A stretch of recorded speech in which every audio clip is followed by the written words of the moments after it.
After 15 years of apartment living in the city, my dream of owning a home with a garden had finally come true.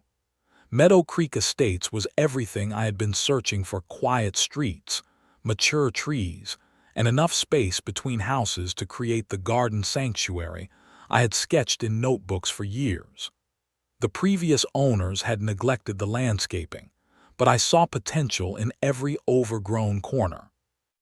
I spent my first spring in the house transforming the yard, working every weekend from sunrise until my muscles ached with satisfaction. The front garden became my masterpiece.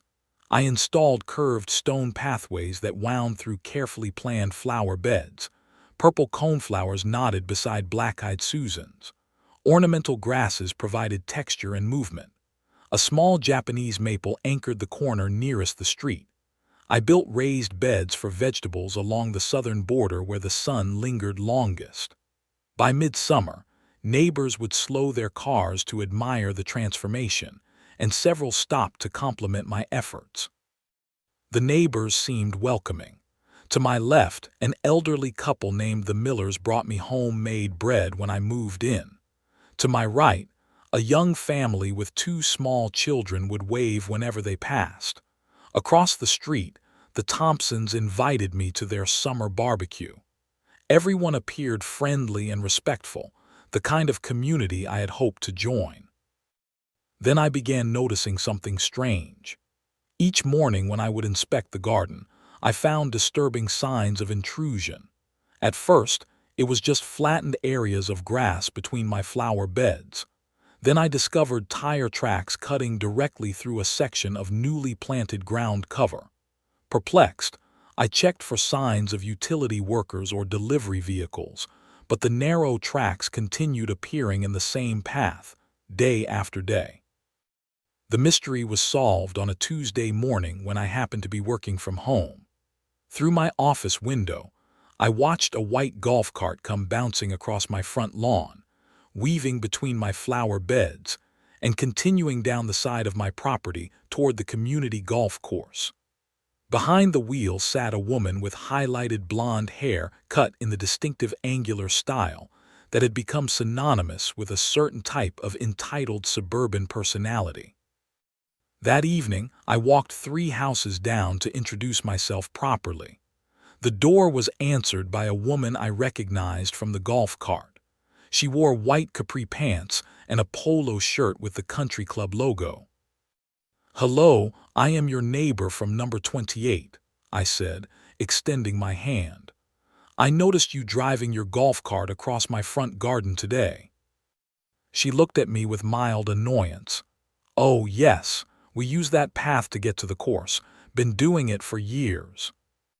"I understand, but it is damaging the plants I have been working hard to establish," I explained. "Would you mind using the street instead?" Her expression hardened. "Look, the previous owners never had a problem with it. It saves us 5 minutes each way. Your plants will be fine." "Actually, many of them are already damaged," I began, but she was already closing the door. "Welcome to the neighborhood," she said with a tight smile that did not reach her eyes. That night I mentioned the incident to John Miller, my elderly neighbor, while he was walking his dog. His expression grew troubled. "That would be Corinne Thompson," he said quietly. "You might want to tread carefully there. She and her husband are very particular about getting their way. The neighbors before you tried to block that path once. They did not have a pleasant experience afterward." As I walked back to my house under the gathering dusk, fresh tire tracks glistened in the dew across my garden. I stood looking at them, an uneasy feeling settling in my stomach. This was not simply about landscaping anymore. This was about boundaries, respect, and what it meant to be part of a community. I had a sinking feeling that my garden paradise was about to become a battlefield. The next morning, I began methodically documenting the damage. I took photographs of the tire tracks from multiple angles, capturing the crushed flowers and compacted soil. Some of my lavender seedlings lay sideways, their delicate root systems exposed. The ground cover I had planted along the edge was completely flattened. I measured the width of the tire tracks and the depth of the ruts they had created. This evidence would be my foundation for whatever steps came next. That evening, I settled at my computer to research property laws in our county. I learned that property lines were clearly defined in our neighborhood, and no easements existed on my particular lot. An easement would have been a legal right for someone to cross my property, but according to the county records, no such right had ever been granted. I printed the relevant sections of the law and highlighted the parts about trespassing and property damage. Next, I studied our homeowners association bylaws. The thick document contained detailed regulations about everything from acceptable paint colors to lawn maintenance requirements. Nothing in the bylaws mentioned rights of way between properties or golf cart access. In fact, Section 12.4 specifically stated that members shall respect the property boundaries of fellow residents and refrain from crossing private lots without express permission. Armed with this knowledge, I purchased 4 tasteful "Please Keep Off" signs and placed them strategically along the path Corinne had been using. They were decorative wrought iron stakes with small, respectful messages that matched the aesthetic of my garden. I positioned them in a way that clearly marked the boundary without being overly aggressive. This seemed like a reasonable compromise. 2 days later, all 4 signs had vanished. I searched the garden thoroughly but found no trace of them. That same afternoon, fresh tire tracks appeared, cutting an even wider path through my flower beds. The message was clear.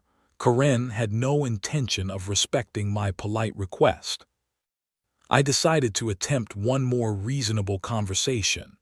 This time, I prepared carefully, bringing printed copies of the property maps and HOA bylaws. When Corinne answered the door, her husband stood behind her, arms crossed. "I notice my signs have disappeared," I said calmly. "I wanted to discuss the golf cart situation again and see if we could find a solution that works for everyone." Corinne sighed dramatically. Those signs were violating HOA aesthetic guidelines. And anyway, we have an easement right through that section of land. It has been there since the neighborhood was built. I unfolded the property map. Actually, I have checked with county records, and there is no easement registered on my property. I also reviewed the HOA guidelines, which clearly state that crossing private property without permission is prohibited. Her husband stepped forward. "Listen, we have been using that path for 15 years. That creates an implied easement by prescription. You cannot just come in and block established access." I had researched this term as well. An easement by prescription requires open and continuous use for 20 years in this state, not 15. And it does not apply when the previous owners gave temporary permission, which is different from a legal right. Corinne's face flushed. "Well, the HOA board will back us up on this. My husband is the treasurer, you know." The conversation was clearly going nowhere. I thanked them for their time and left, feeling increasingly frustrated by their unwillingness to consider my perspective. The next day, I scheduled a meeting with Marcus Fletcher, the HOA president. He listened politely to my concerns, examined my photographs, and nodded sympathetically. Yet when I finished explaining the situation, his response was disappointingly noncommittal. "I understand your frustration," he said, "but the Thompsons have been valued members of our community for many years. Perhaps you could work this out neighbor to neighbor. Maybe create a designated path for them that would minimize damage to your garden." As I walked home, I realized that reasonable attempts were not going to resolve this situation. The fresh tire tracks cutting through my flower bed that evening confirmed it. Corinne had driven through deliberately after my visit to the HOA president, crushing a section of day lilies that had just begun to bloom. Standing in my garden as the sunset cast long shadows across the damaged plants, I knew that more decisive action would be necessary. The system designed to protect homeowners seemed reluctant to challenge someone with established influence. If I wanted this resolved, I would need to handle it myself. After a week of continued incursions, I decided to install a security camera overlooking my garden. The weatherproof camera mounted discreetly on a tree near my driveway, providing a clear view of the entire front yard. I positioned it carefully, ensuring it only recorded my property and not the street or neighboring homes. The camera connected to my home Wi-Fi network and would send alerts to my phone whenever it detected motion in the garden. The first alert came at precisely 8:43 the following morning. I opened the app to see Corinne driving her golf cart directly through the center of my garden, not even attempting to follow the previous path that had already been damaged. This time, she veered toward a newly planted section of butterfly bushes, crushing several of them beneath her wheels. The footage clearly showed her looking toward my house with what appeared to be a satisfied expression before continuing onto the golf course. That afternoon, a forceful knock at my door announced Corinne's presence. Her face was flushed with anger as she pointed toward the camera. "Is that thing recording me?" she demanded without greeting. "That is an invasion of privacy and against HOA regulations." "The camera only records my private property," I explained calmly. "There are no HOA rules against security cameras that monitor your own yard. Many homes in the neighborhood have them." "Not pointed at the neighbors, they do not," she insisted. "I want it removed immediately." "It is not pointed at your property," I countered. "It only captures people who enter my garden uninvited." Her eyes narrowed. "Are you implying something?" "The camera recorded someone driving through my garden this morning and damaging my plants," I said, holding up my phone to show her the footage. "It was you, Corinne." She stepped back as if I had physically pushed her. "How dare you accuse me? Everyone uses that path. It has always been the way to the golf course." "Not everyone, only you," I replied. "And it is not a path, it is my private property." She turned abruptly and stormed away, pulling her phone from her pocket as she walked. "You are going to regret this," she called over her shoulder. "Nobody wants a troublemaker in Meadow Creek." The next few days brought a noticeable chill from several neighbors who had previously been friendly. At the mailbox, conversations would stop when I approached. While watering my remaining intact plants, I noticed curtains closing across the street. The Millers informed me that Corinne had been telling people I was trying to change the character of the neighborhood and was hostile to community traditions. Despite the social pressure, the camera continued to serve its purpose, documenting daily incursions across my property.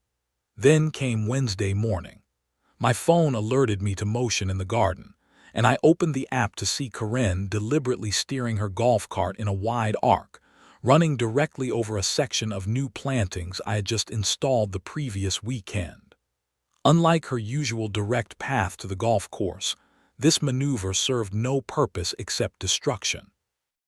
I printed still images from the video and walked directly to her house.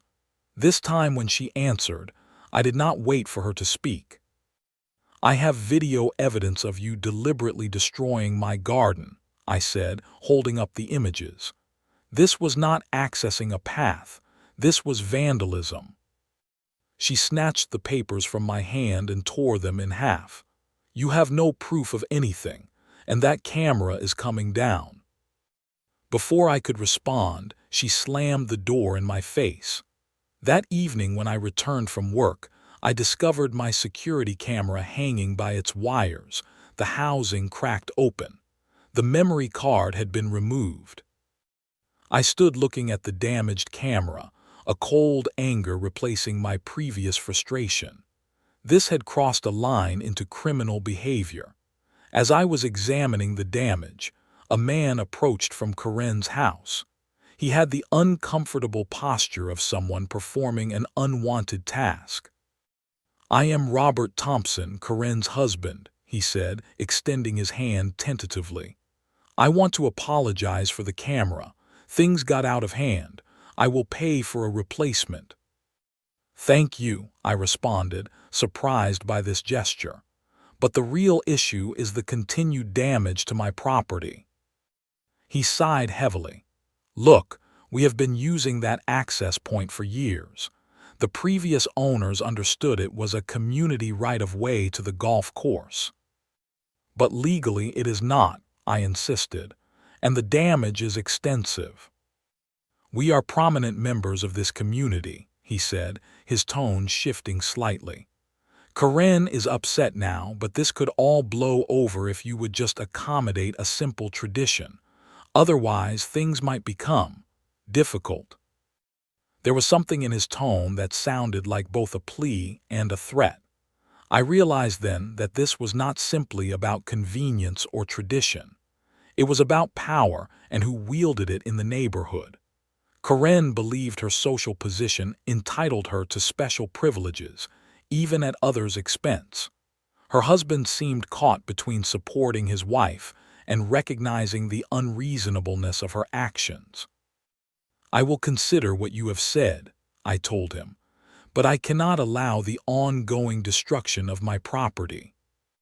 As he walked away, I noticed several neighbors watching from their driveways and windows.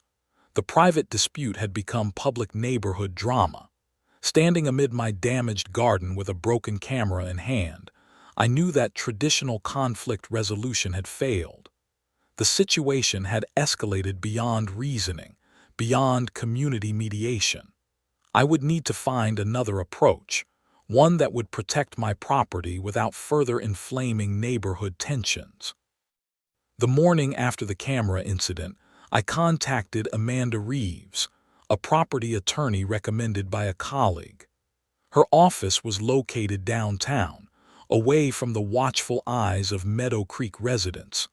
I brought my documentation, photographs, and what remained of the security footage before the camera was damaged. Amanda reviewed everything carefully, occasionally making notes or nodding. When I finished explaining the situation, she leaned back in her chair and delivered her assessment. "Legally, you are entirely in the right," she confirmed. "There is no easement on your property. The Thompsons have no legal right to cross your land. The destruction of your plants constitutes property damage, and the tampering with your camera could be considered criminal mischief." I felt a surge of vindication, but her next words tempered my optimism. "That said, pursuing this legally will be expensive and potentially drawn out. HOA disputes are notorious for consuming time and money. Given her husband's position on the board, you might face retaliatory enforcement of minor violations against your property. Courts often prefer that neighbors resolve these issues without litigation." "So what options do I have?" I asked. "Document everything. Continue collecting evidence, and consider creative solutions that assert your property rights while avoiding direct confrontation. Sometimes the most effective approach is not the most obvious one." On the drive home, I considered her advice. A prolonged legal battle would be costly and stressful, with no guarantee of meaningful resolution.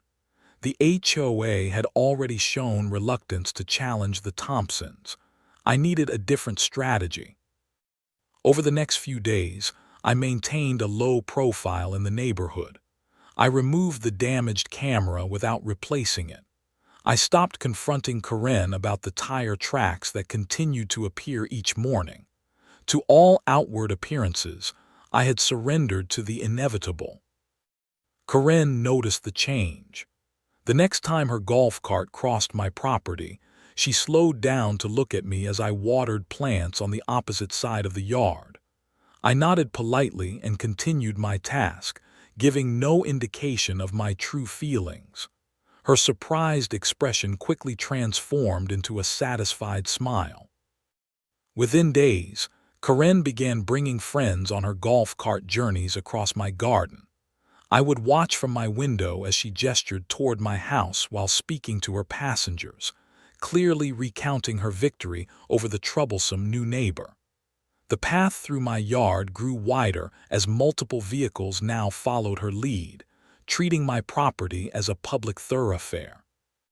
But while I appeared to have given up the fight, I was actually developing a comprehensive solution. Each evening, I researched defensive landscaping techniques.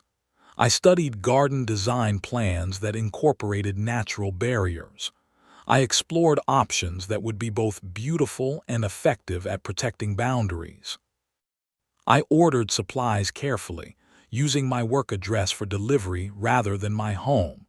Stone boulders of various sizes, decorative water feature components, trellises and supports for climbing plants, motion-activated sprinkler systems disguised as ordinary garden features. Each element was selected for both aesthetic appeal and strategic function. My garage slowly filled with materials, arranged in the order they would be installed. I created detailed diagrams of my garden, marking the precise placement of each component. Every measurement was calculated to create maximum deterrence while maintaining the garden's beauty and harmony.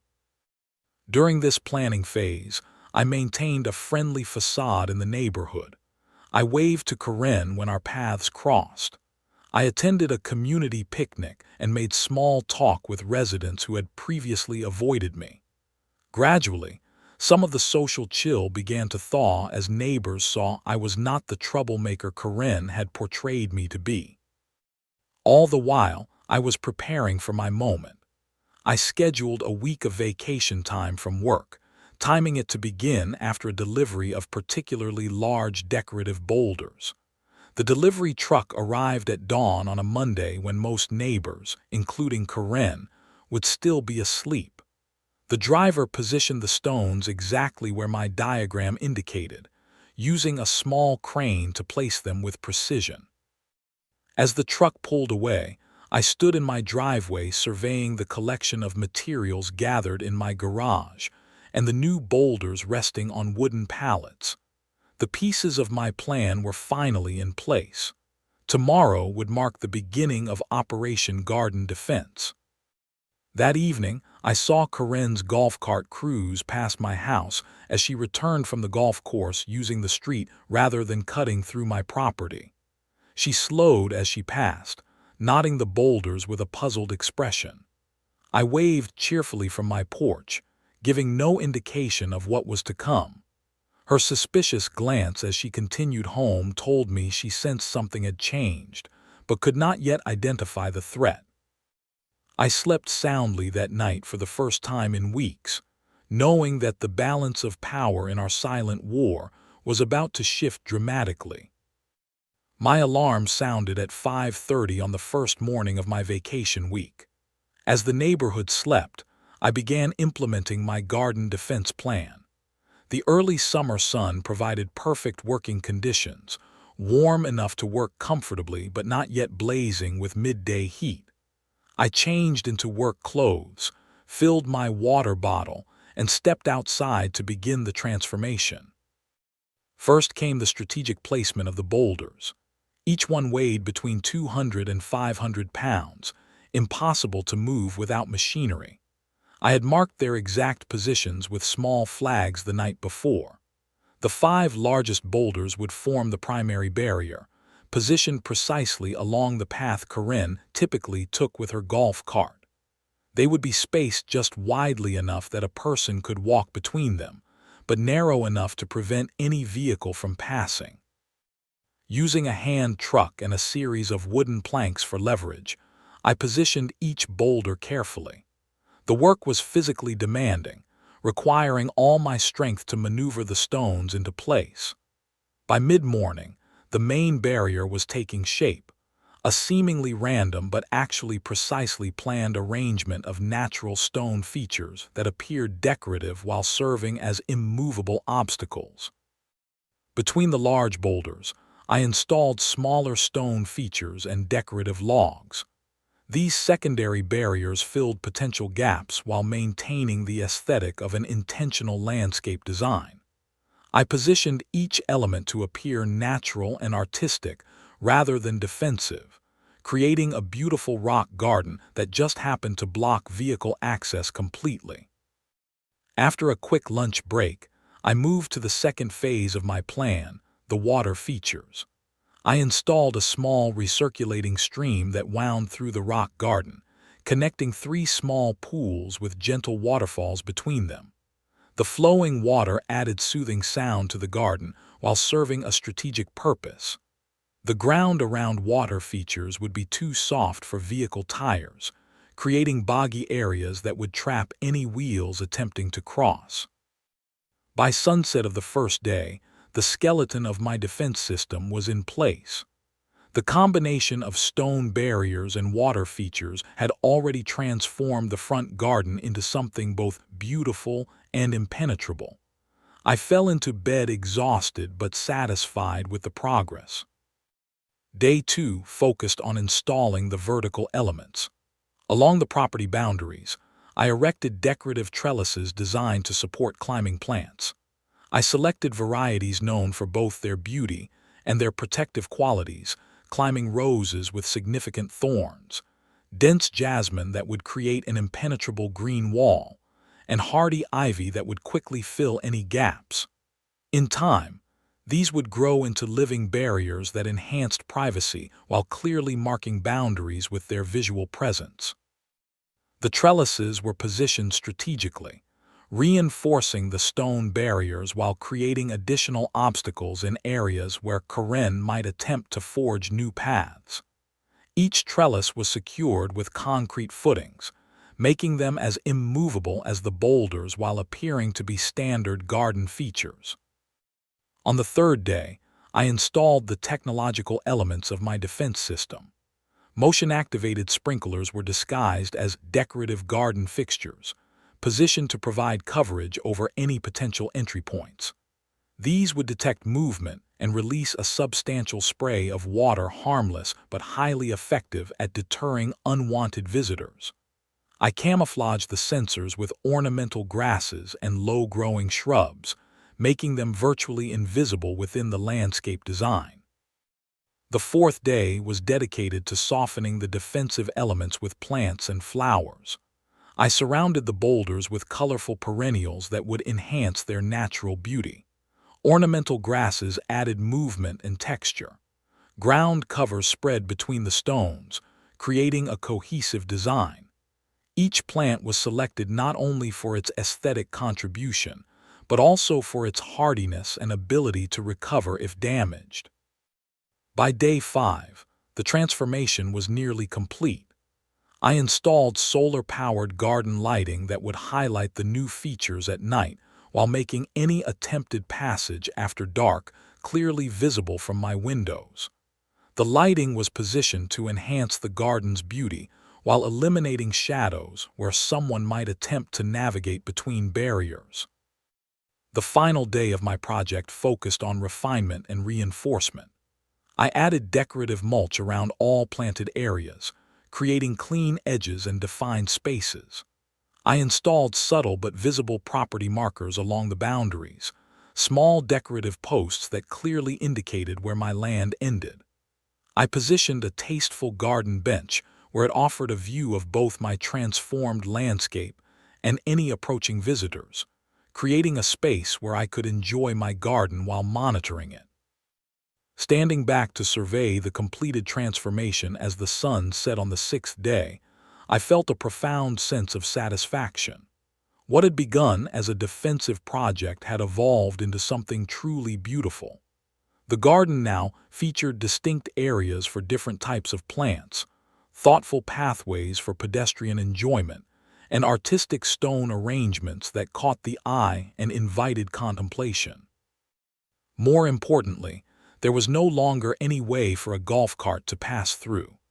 Every potential route was blocked by immovable objects, soft ground that would trap wheels, or dense plantings that could not be traversed.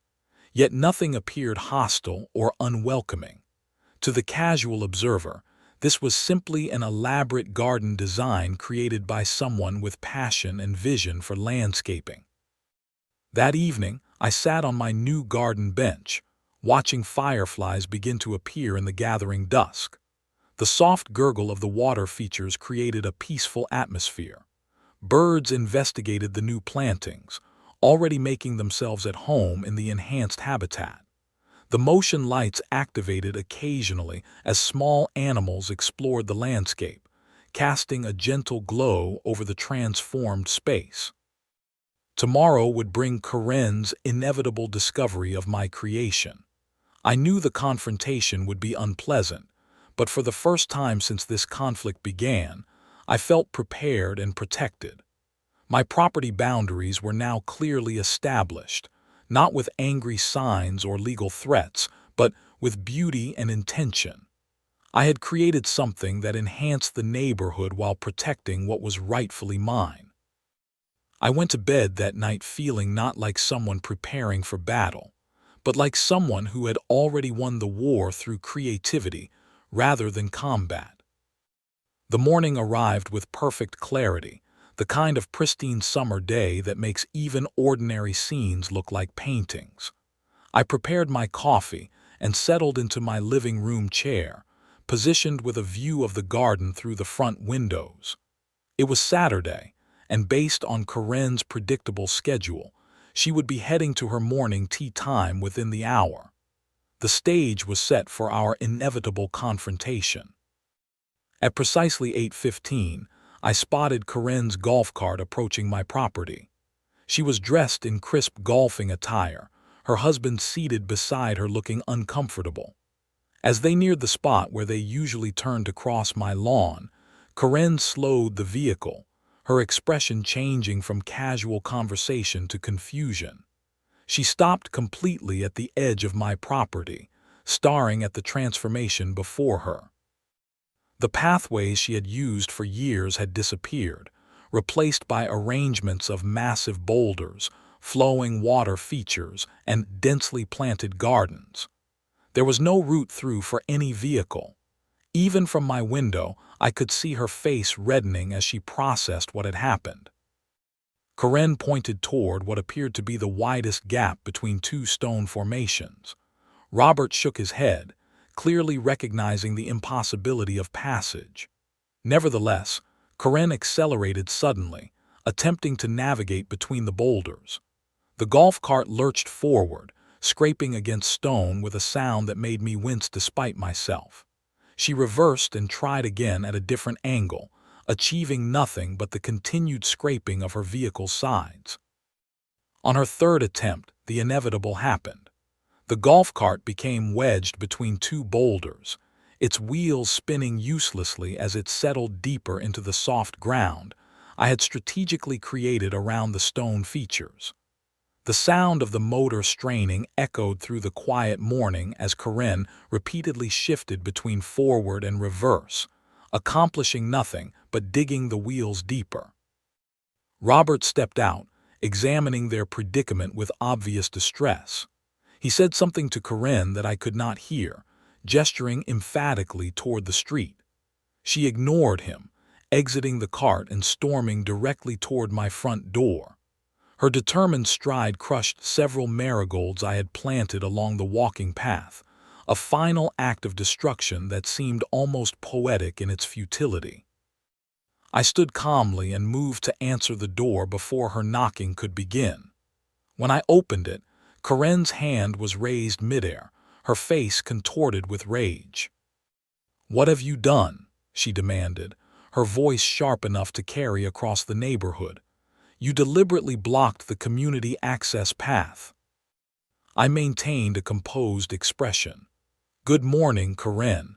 I have simply landscaped my property, which is my right as a homeowner. There is no community access path here. This is my private property." You did this on purpose. You knew we used that path. Her finger jabbed toward my face, stopping inches from my nose. I designed my garden to prevent vehicles from damaging my plants, I explained. People are still welcome to walk through on the footpaths I created. I have simply protected my property from unauthorized vehicle traffic.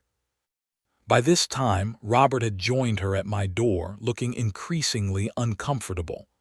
Karen, we should discuss this later. We are going to be late for our tea time.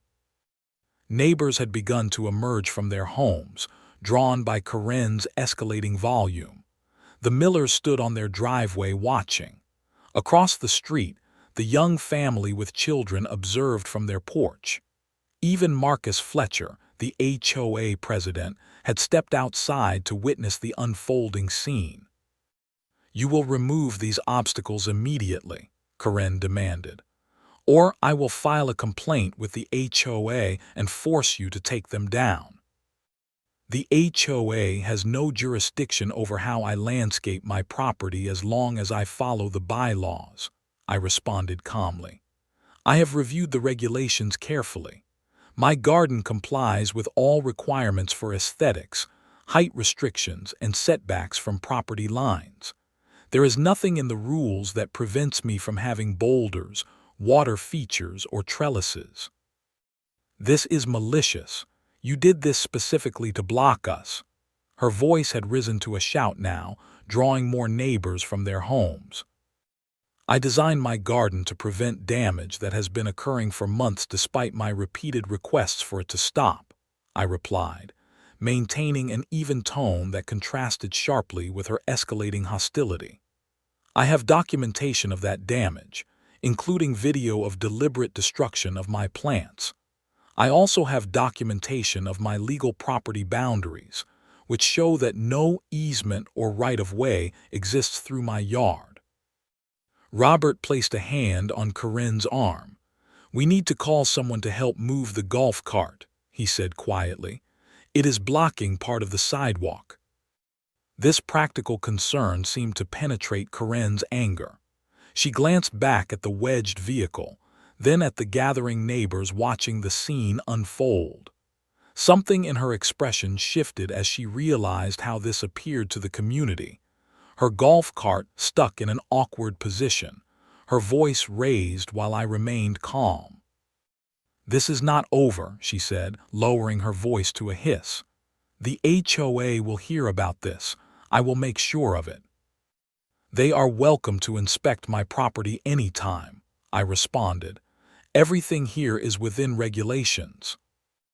As Karen and Robert retreated to deal with their stranded golf cart, several neighbors lingered, examining my garden transformation with obvious interest.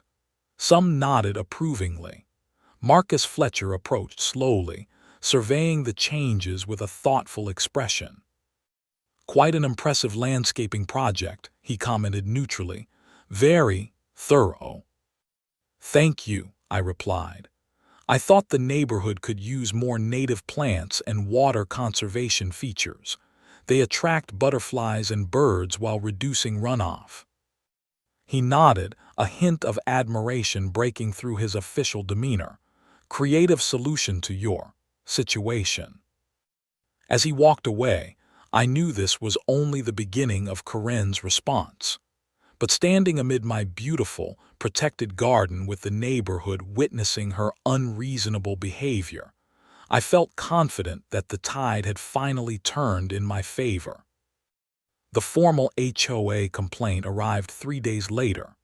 The envelope, marked urgent, contained 5 pages of alleged violations, ranging from obstruction of traditional neighborhood access to creating a water hazard to excessive use of stone features. Karen had been thorough in her accusations, citing obscure provisions from the HOA handbook and demanding immediate removal of all new landscaping elements. Within a week, the HOA inspection committee arrived at my home. The group consisted of 3 board members, including Marcus Fletcher. Karen stood across the street, arms crossed, watching with evident satisfaction as they conducted their review. She clearly expected them to validate her complaints and force me to dismantle my garden defenses. The inspection lasted nearly an hour as the committee examined each element, measured setbacks from property lines, and compared my landscaping to the written regulations. They took photographs and made notes on clipboards while I answered their questions calmly, explaining the water conservation benefits of my design and the native plant selections that supported local wildlife. The committee's official response arrived the following week. It stated clearly that my garden modifications were fully compliant with all HOA regulations regarding residential landscaping. Furthermore, it noted that my improvements enhanced neighborhood aesthetics and property values through thoughtful design and quality materials. Every complaint had been dismissed due to lack of substantiating evidence or regulatory support. What happened next surprised me. The Millers came over one evening, bringing their traditional homemade bread. As we sat on my new garden bench, they confessed that Karen had been using their side yard as a shortcut as well, damaging Mrs. Miller's rose bushes for years. They had been too intimidated by her position in the neighborhood to object. Similar stories emerged from other neighbors in the following weeks. The young family next door revealed that Karen had repeatedly reported them for minor violations when their children's toys remained in the yard overnight. Another neighbor described how Karen had blocked their application for a fence installation simply because she claimed it would obstruct community character. My garden became something of a neighborhood gathering spot. People would stop to admire the water features or ask about particular plants. Some brought cuttings from their own gardens to contribute to mine. The community I had hoped to join when moving to Meadow Creek Estates was finally emerging, built on mutual respect rather than intimidation. 3 months after the great golf cart incident, a for sale sign appeared in front of the Thompson residence. Robert approached me one evening as I was deadheading flowers near the sidewalk. "We are moving closer to our daughter in Phoenix," he explained, sounding relieved rather than regretful. "Karen feels it is time for a change of scenery." I wished him well and meant it sincerely. He hesitated before adding, "Your garden really is remarkable. I have always thought so." The following spring, my transformed landscape won the Community Beautification Award. The local newspaper featured a photograph of me beside the boulder arrangement that had once trapped Karen's golf cart, now surrounded by blooming flowers and ornamental grasses. The article highlighted the water conservation aspects and use of native plants that supported local pollinators. The new owners of the Thompson house introduced themselves with a plate of cookies and admiration for my garden. They asked if I might give them some landscaping advice for their own yard. I agreed happily. Standing in my garden 1 year after the conflict began, watching butterflies navigate between carefully placed boulders and hearing the gentle sound of water moving through the stream I had created, I reflected on the unexpected lessons of this experience. Sometimes protecting your boundaries requires creativity rather than confrontation. Sometimes the most effective response to bullying is not escalation, but transformation. And sometimes, a garden can grow more than just plants. It can grow a community based on mutual respect and shared appreciation for beauty. As new neighbors now walk respectfully around my property on their way to the golf course, I take quiet satisfaction in knowing that standing up for yourself appropriately often benefits everyone in unexpected ways.